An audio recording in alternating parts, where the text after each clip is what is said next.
तो अभी आज हम टॉपिक कर रहे हैं एसएफडी बीएमडी में हमारा फर्स्ट टॉपिक है कैलकुलेशन ऑफ रिएक्शन। अब कैलकुलेशन ऑफ रिएक्शन करने से पहले आपको एक बात पता होनी चाहिए कि हम बीम में आज के बाद जब भी कैलकुलेशन करेंगे तो सारी की सारी कैलकुलेशन करेंगे इक्विलिब्रियम कंडीशन पे। कैसी कंडीशन पे? इक्विलिब्रियम कंडीशन का मतलब होता है सारी फोर्सेस का सम एक्स डायरेक्शन में, summation of all forces x direction become zero, in y direction zero, in z direction zero, और सारा movement turning effect of force movement भी क्या होगा? जीरो। जब ये सारी कंडीशन अवेलेबल होंगी तो उसको बोलेंगे इक्विलिब्रियम कंडीशन। अब एग्जांपल लेते हैं कि मूवमेंट हम अच्छा, दूसरी बात, जब हम बीम में कैलकुलेशन करते हैं तो एक्चुअली हमारे पास ये दो इक्वेशन बनती है, एक मूवमेंट से और एक फोर्सेज इन वाई डायरेक्शन। अभी जब करवाऊंगा तब आपको समझ आएगा कैसे। तो हम दो इक्वेशन का यूज करते हैं, फोर्सेस का सम कर देते हैं वाई डायरेक्शन में और मूवमेंट का सम कर देते हैं। लेकिन मूवमेंट होता क्या है, सम तो बाद में करेंगे, पता तो होना चाहिए। फोर्सेस तो मूवमेंट का फॉर्मूला होता है फोर्स इनटू परपेंडिकुलर डिस्टेंस। देखो मान लेते हैं हमने कैंटिलीवर बीम ली, कैंटिलीवर बीम लेने के बाद हमने इस पे एक फोर्स लगाई, ये फोर्स थी 50 किलो न्यूटन की। कितनी थी? 50 किलो न्यूटन। अब इसके बाद ये इस जो कैंटिलीवर बीम थी इसकी पूरी लेंथ थी 3 मीटर। मूवमेंट निकालने के लिए सबसे इंपॉर्टेंट बात, आपको मैंने क्या बताया था, दोबारा फिर रिपीट कर रहा हूं। मूवमेंट किसे कहते हैं? आपने ये ऑब्जेक्ट लिया, इस पे फोर्स लगाई, ये टर्न होगा। तो मैं बोल रहा हूं टर्न क्यों हो रहा है? क्योंकि ये एक पॉइंट पर क्या है, हिंज है या फिक्स है? या तो हिंज है या फिक्स है। कोई भी चीज एक पॉइंट पे हिंज या फिक्स होगी तभी मूवमेंट पॉसिबल है। अगर फ्री हुई तो मूवमेंट नहीं होगा। अब मैंने क्या किया, इसको फिक्स कर दिया। इसका मतलब आप जब भी मूवमेंट निकालेंगे वो किसी एक पॉइंट पे खड़े होकर निकालेंगे। मतलब कैसे? एग्जांपल समझो, एग्जांपल समझ। इस वाले केस में मैं यहां खड़ा हो गया, इमेजिन करना है आप ऐसे फिक्स पॉइंट पे खड़े हो गए। अब आप सामने जो फोर्स है उसको देख रहे हो, आप यहां खड़े होकर 50 न्यूटन को देख रहे हो। तो आप ये देख रहे हो कि 50 न्यूटन की फोर्स क्या कर रही है, बीम को टेढ़ा करने की कोशिश कर रही है। वो नहीं हो पा रहा, बात की बात है। वो क्या कर रही है, इसको ऐसे टेढ़ा करने की कोशिश कर रही है, ऐसे ही इस तरीके से। आफ्टर सम टाइम अगर हम देखेंगे, आफ्टर सम टाइम क्या होगा, ये अगर होती तो कुछ इस तरीके से हो जाती ना, लॉजिकली ऐसा होना चाहिए। वो बात अलग है, हमने थोड़ी मजबूत बनाई है तो टर्न नहीं होगी, ये इस तरीके से ऐसे टर्न हो जाएगी। अरे हाँ या ना? अब हमने देखा कि ये जो टर्निंग इफेक्ट है, उसी टर्निंग इफेक्ट को क्या बोल रहे हैं, मतलब कितना घूम सकती है, कितनी कैपेसिटी है उसे घूमने की, उसे मूवमेंट कहते हैं। अभी कैलकुलेट कैसे करते हैं, मैंने पूछा मूवमेंट निकालो। तो मूवमेंट निकालने के लिए स्टेप नंबर 1, इसको दिमाग में रखना, लिखे, हर चीज लिखी नहीं जाती। स्टेप 1 क्या करेंगे? स्टेप 1 एक जगह पर खड़े हो जाएंगे। पूरी बीम में किसी भी एक जगह पर क्या हो जाएंगे? खड़े हो जाएंगे। खड़े हो गए भाई, यहां खड़े हो गए ऐसे। और खड़े होने के बाद जितनी फोर्सेस लग रही हैं उसको एक एक करके देखना शुरू करेंगे। क्या करेंगे? एक एक करके। मतलब अगर आप एक देख रहे हो तो एक ही देखोगे, बाकी सबको भूल जाओगे। अगली देखोगे, बाकी सबको भूल जाओगे। अगली देखोगे, बाकी सबको भूल जाओगे। ठीक है, तो हमने क्या किया, हम यहां खड़े हुए, ठीक है, ए पॉइंट पे खड़े हुए और बी पॉइंट पे लगने वाली फोर्स को देखा, क्योंकि इधर तो कोई फोर्स लगी नहीं रही। तो हम लिखेंगे मूवमेंट अबाउट ए, ऐसे लिखते हैं इसको, मूवमेंट अबाउट ए। मतलब आप ए पे खड़े हैं इस टाइम, बराबर कितनी फोर्स लग रही है? 50 किलो न्यूटन। ये तो हो गई फोर्स। और यहां से यहां का परपेंडिकुलर डिस्टेंस, जो फोर्स लग रही है उससे परपेंडिकुलर डिस्टेंस आना होता है आपको। कितना है बताओ? 3। तो ये हो गया न्यूटन, ये हो गया मीटर, बल्कि किलो न्यूटन बोलो ये फिलहाल। तो आपकी यूनिट आ गई 50 × 3, कितनी आ गई बताओ? 150 किलो न्यूटन मीटर।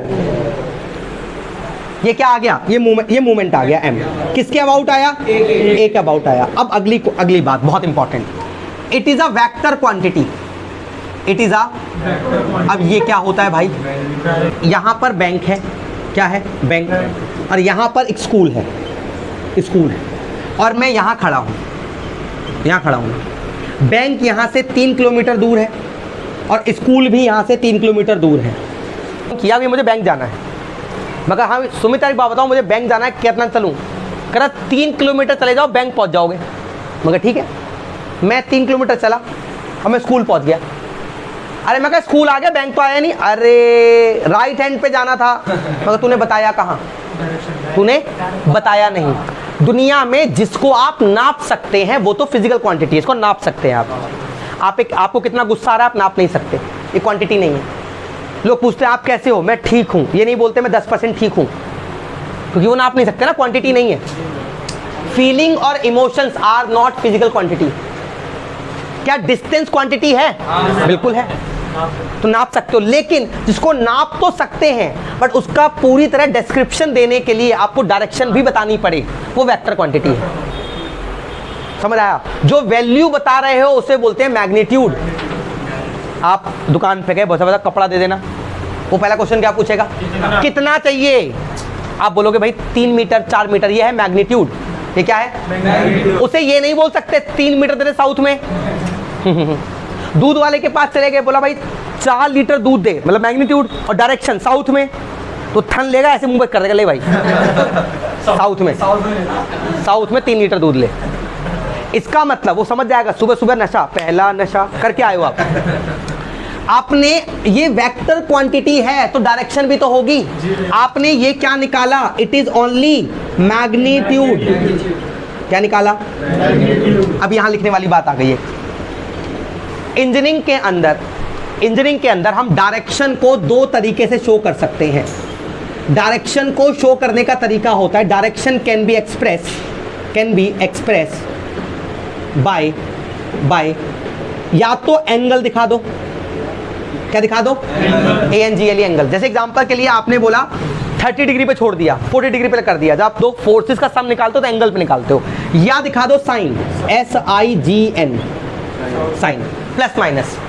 एग्जांपल बताओ, +4 और -4 में किस चीज का डिफरेंस है? डायरेक्शन का। मैग्नीट्यूड सेम दोनों का। बोलोगे +4 तो मैं सीधे हाथ पे हो गया, -4 कहाँ होगा? उल्टे हाथ पे हो गया। साइन से डायरेक्शन बदल गई नहीं बदल गई? अब बच्चों एक बात, 3 एक्सिस होते हैं। कितने एक्सिस होते हैं? ये होता है ऊपर प्लस, यहाँ होता है माइनस, ये होता है प्लस, यहाँ होता है माइनस। एक Z भी तो होगा, ऐसे बाहर आएगा। अरे Z बाहर आ रहा है, तो जो Z बाहर आ रहा है वो है प्लस। क्या है? प्लस। और जो अंदर जा रहा है वो है माइनस। जब आप मूवमेंट लेंगे तो मूवमेंट तो टर्निंग इफेक्ट है, तो या तो वो टर्न ऐसे होगा, हाँ या ना, या वो टर्न ऐसे होगा। दोनों में फर्क क्या है? अगर वो ऐसे टर्न हो रहा है तो बोलेंगे क्लॉकवाइज है, जैसे घड़ी चलती है। बस सुन लो, मैं आपसे पूछ नहीं रहा, अभी सुनो पहले। और अगर वो ऐसे टर्न हो रहा है तो एंटी क्लॉकवाइज है। तो या तो वो घड़ी की तरह होगा क्लॉकवाइज, या वो कैसा होगा? Anti clockwise. जब आप लोग कभी CNC पढ़ोगे ना, तो CNC में जो हमारी ड्रिल मशीन या स्पिंडल जो होता है वो 2 तरीके चल सकता है, या तो क्लॉकवाइज या एंटी क्लॉकवाइज। CNC मशीन में उसे एंटी क्लॉक नहीं कहते, काउंटर बोल देते हैं, काउंटर क्लॉकवाइज, CCW। हमने लगाया राइट हैंड थंब रूल। कौन सा rule? Right hand thumb rule. ये रूल ये बोलता है कि अगर आपने क्लॉकवाइज घूमा तो उसको ऐसे घुमाओगे, अपनी उंगलियों को सर्कल के साथ मिला दो। सर्कल ऐसे चल रहा है तो अपनी उंगलियों को ऐसे घुमाओ। जब घुमाओगे तो अंगूठा कहाँ जा रहा है? अंदर। कौन सा एक्सिस? Z axis. प्लस या माइनस? तो इसलिए क्लॉकवाइज को माइनस ले लिया। नहीं बात समझ आई? अभी क्या रहा? एंटी क्लॉकवाइज, तो हमने ऐसे कर लिया। तो ये ऐसे तो नहीं हो सकता ना, तो इसको ऐसे करना है, तो अंगूठा कहाँ आया? इसलिए एंटी क्लॉकवाइज मूवमेंट को क्या मान लिया? अब अभी अगर मैं ये पूछूं कि इसके अंदर मैंने मूवमेंट तो निकाल दिया 150, ये मैंने क्या निकाला मूवमेंट का? मुझे क्या चाहिए? डायरेक्शन बताऊंगा, प्लस माइनस लिखूं या उसके आगे लिखूं क्लॉक एंटी क्लॉक, दो में से काम करना पड़ेगा। या तो मैं लिखूं क्लॉक एंटी क्लॉक या माइनस प्लस माइनस लिख दूं। तो मैं क्या करूंगा, जहां पर मैं खड़ा हूं उस, और जो मेरा ये बीम टर्न होने वाली है, इसका टर्निंग शुरू कर दूं, और पहला टर्न यहां से टर्न करना है मुझे। कहां लेके जाऊं? जिधर इसका, जिस पॉइंट से मूवमेंट ले रहे हो। अगर मूवमेंट यहां खड़े होकर ले रहा होता तो इसे कहां टर्न कर देता? इधर। अगर यहां खड़े होकर इसका मूवमेंट देख रहा होता तो इसे कहां टर्न करता? इधर। अगर मैं यहां खड़े होकर टर्निंग देख रहा हूं तो कहां बंद करूंगा? इधर। इधर करके ऐसा चला गया, वापस घूम के वहीं आ गया। बताओ ये क्लॉक गया कि एंटी क्लॉक गया? क्लॉक या एंटी क्लॉक? क्लॉकवाइज गया। अगर मैं क्लॉकवाइज किया तो मेरा राइट हैंड थंब रूल, उंगलियों को ऐसे घुमाना है। तो ऐसे रखूं कि ऐसे रखूं? ऐसे रखूं। जब मैं ऐसे रखूंगा तो मेरा अंगूठा कहां जा रहा है? तो इसका मतलब 150 किलो न्यूटन पर मीटर एंटी क्लॉकवाइज। भैया हमेशा राइट हैंड रूल फॉलो करेंगे? हमेशा हमेशा हमेशा। यानी एंटी क्लॉक नहीं, क्या हो गया? क्लॉक हो गया ये। हाँ, क्लॉकवाइज, क्लॉकवाइज। और इसी को मैं दूसरे तरीके से कैसे लिख सकता हूं? 150 किलो न्यूटन पर किलोमीटर मीटर माइनस है। या तो आप ये लिखेंगे एग्जाम में या ये लिखेंगे। इंजीनियरिंग भाषा हो गई है, समझ आया कि नहीं आया? अब सिंपली सपोर्ट का एग्जांपल ले लेते हैं। मान लीजिए ये है मेरे पास, ऐसे कर, और मेरे पास ये एक है। ये मैंने बोला ये 50 न्यूटन है। आर बी, आपको आर बी और आर ए निकालना है। तो आपने क्या किया? सबसे पहला काम, तो आपको आर ए आर बी निकालना है। इसमें 3 पॉइंट हो गए, ए पॉइंट हो गया, बी पॉइंट। अभी ये आर ए है, ये आर बी, और ये होगा सी पॉइंट। ये डिस्टेंस हो गई 3 मीटर, ये डिस्टेंस होगी 4 मीटर। ये पूरी की पूरी बीम इक्विलिब्रियम में है। Find the reaction. एक क्वेश्चन होते ही आपके सारे डाउट क्लियर, आराम से फोकस होकर देखना। ऑल्दो आई नो दैट हम लोग लगातार पढ़ते हैं तो नींद आती है। उस नींद रूपी विकराल राक्षस को कंट्रोल करके आगे बढ़ना है, ठीक है? चलो आओ देखो, हम पहले लिखेंगे एज बीम इज इन कौन सा मीडियम? तो मैं बार-बार लिखूंगा, EQM लिखूंगा। जैसे इक्वेशन को UQM लिख देते हैं, ऐसे EQM। So number 1, summation of all forces in y direction become 0। तो बाकी सारी फोर्सेस y डायरेक्शन में ही है, जो हम पढ़ाया अभी पहले। तो नीचे से लगने वाली फोर्सेस, अब आप एक्सेस मानो, जो ऊपर की तरफ जा रही है वो प्लस में जा रही है कि माइनस में जा रही है? तो इसका मतलब प्लस का RA, प्लस का RB और माइनस का, समझा? माइनस लिखा मैंने 50, अभी पूरा नहीं समझा, बाद में बताऊंगा। माइनस 50 क्यों लिया? क्योंकि वो एक्सेस में नीचे जा रहा है। तो हमारा हो गया RA प्लस RB बराबर 0, बराबर 50। Equation number 1। ये पहली क्वेश्चन लाए हम लोग, कहां से लाए? इक्विलिब्रियम कंडीशन से, FFY वाले से। दूसरा, also summation of movement about any point is 0। Movement of the complete beam about any point is 0, क्योंकि पूरी बीम कहीं से भी रोटेट नहीं हुई। रोटेट होती तो टर्निंग इफेक्ट होता। अगर पूरी बीम ऐसे रुकी हुई है तो जानते हो पूरी बीम का नेट मूवमेंट क्या है? तो किसी भी पॉइंट पे खड़े होकर देख लो, आपको देखना 0 मूवमेंट नहीं है। तो हम हमेशा फिलहाल के लिए तो कह भी सकते हैं, फिलहाल के लिए हम एक पैटर्न बना लेते हैं अपना, ताकि भाई बार फॉलो करें। हम ये मानिए कि हमेशा ए पे खड़े होंगे, साइड हमेशा आपके उल्टे हाथ पॉइंट पे खड़े होंगे हमेशा, और खड़े होकर बाकी सबको देखेंगे, ठीक है? So summation of all movement about A भी 0 होगा। अब क्या करें? ए पे खड़े हो गए, ठीक है? तुझ पे ही फोकस है, बाकी सब धुंधला धुंधला लगे। तो आप सिर्फ आर बी को देखेंगे। तो हमने देखा, तो नंबर 1, तो R B force into perpendicular distance, यहां तक का डिस्टेंस कितना है बताओ? 7 इनटू 7, इसको भूल जाना नहीं। अब इसको देखेंगे, लिखा 50 इनटू डिस्टेंस यहां तक का 3 आ गया। आया कि नहीं आया? Force into distance. अब R A into R A से खड़े आर ए पे होना, बताओ आर ए से आर ए तक का डिस्टेंस कितना होगा? ऑब्वियसली बात, जहां खड़े हो वहीं से वहीं तक का डिस्टेंस क्यों होगा? जो फायदा हो गया नहीं हो गया, यही खड़े हो क्यों किया हमने, ताकि 0 हो गया ऑटोमेटिक। तो आर ए पे खड़े हो तो आर ए से आर ए का डिस्टेंस कितना? 0 हो गया। लेते हैं दो चीजें, फोर्स और perpendicular distance. Force R B था, डिस्टेंस 7 था। फोर्स 50 था, डिस्टेंस 3 था। फोर्स आर ए है और डिस्टेंस क्या है आर ए से? डिस्टेंस कहां से मेजर कर रहे हैं? जहां हम खड़े हैं। हम कहां खड़े हैं? ए वाले पॉइंट पे, तो वहां से डिस्टेंस मेजर कर रहे हैं। नहीं बात समझ आई? तो हम वहां तो है ही नहीं ना कुछ भी, और हमारा मुंह इधर रहेगा हमेशा। ये इंपॉर्टेंट समझना है, हमारा मुंह ऐसे रहेगा, ऐसे नहीं रहेगा। इधर तो बीम ही खत्म होगी ना, ऐसे रहेगा, याद रहेगा? अब समझो, अभी एस और सबका समेशन कितना आ जाएगा? 0। लेकिन मैंने अभी तीनों को क्यों लिखा? अब मैं साइन कन्वेंशन लिखने जा रहा हूं उनके आगे। क्या लिखने जा रहा हूं? Sign convention. तो एक एक करके समझते हैं, बहुत ध्यान से, बहुत प्यार से। इतना स्लो लूंगा इसको कि समझ आ जाए। ए पे खड़े हैं, ये सिर्फ बी को देख रहे हैं। बी क्या कोशिश करेगा? आर बी, आर वाली फोर्स क्या कोशिश करेगी? बीम को इधर ले जाने की, यहां से बीम को इधर ले जाने की कोशिश करेगा। ये इसके अबाउट घुमाने की कोशिश करेगा, ऐसे करके, ऐसे। ये क्लॉक है कि एंटी क्लॉक? क्लॉक है कि एंटी क्लॉक? एंटी क्लॉक क्या होता है? यहां प्लस लगा देंगे। नहीं आया समझ? राहुल नहीं आया समझ अभी भी? दोबारा समझो। ये यहां हम खड़े हैं, ये आर बी है, इस बीम को ऐसे करने की कोशिश करेगी, ऐसे मतलब यूं, यहां पर ऐसे। ये घड़ी का उल्टा है, घड़ी का सीधा है, इसके अबाउट। जब ये जो फोर्स है इसको ऐसे उठाएगा और ऐसे घुमा देगा। हाँ, ये कैसे झुकाएगी नीचे? देखो, आप नशा करने से मुझे कोई दिक्कत नहीं, बट जो सस्ता होता है वो ना करें। ये नीचे कैसे झुकाएगी जब ये ऐसे है? ये उड़ता हुआ तीर ऊपर लेके जा रहा है, देखो इसे, देख रहे हो आप? ये ऐसे ऊपर, ये देख रहे हो? ये अब बताओ नीचे ले आएगा ऐसे? ये तीर इसे ऊपर लेके ना जाएगा ऐसे करके? ये बताओ, समझ आया अभी? ये एंटी, राहुल समझ आया कि नहीं आया? एंटी क्लॉक की क्लॉक, एंटी, यहाँ खड़े होकर देख रहे हैं हम, यहीं खड़े रहेंगे परमानेंट। एंटी क्लॉक ऐसे करके, एंटी क्लॉक जो मूवमेंट होगा आर बी इंटू 7 प्लस होगा कि माइनस? बहुत बढ़िया, इसको हटा दो यहाँ पर। अब फोकस चेंज करके 50 पे आते हैं, इसे भूल जाओ, इसे कोई मतलब नहीं हमें। अब ये यहाँ खड़ा है, ये 50 ऐसे लग रहा है, समझ भाई। अब इस ये नीचे जाएगा, अब इसे टर्न करना है हमें। कई बच्चे टर्न करके लाते हैं यूं, अरे लाते, लेकिन हम देख तो यहाँ से रहे हैं ना, तो इसको टर्न किधर करेंगे, जहाँ देख रहे हैं वहां पर। एक अबाउट, ये ऐसे बताओ, ऐसे क्लॉक या anti clock? Clock wise minus, और वो तो जीरो ही हो जाएगा। उस पर क्या प्लस क्या माइनस खत्म करते हैं।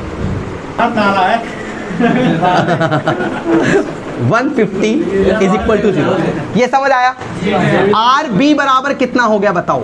150/7। अगर कोई मुझसे ये पूछे तो मुझे ज़्यादा गुस्सा आता है। ये तो मूवमेंट पूछना बनता है यार, ये पूछ लेते हैं ये कैसे कर दिया। चलो अच्छा, इसकी वैल्यू आ गई 21.4 न्यूटन आ गई। 50। अब देखो इक्वेशन 1 है हमारे पास, पुट दिस इन इक्वेशन 1। देखो सुनो, ये तुम्हारा एसएफडी बीएमडी का पहला स्टेप है। कौन सा स्टेप है? और अप्लाइड मैकेनिक्स में क्वेश्चन 10 नंबर का है।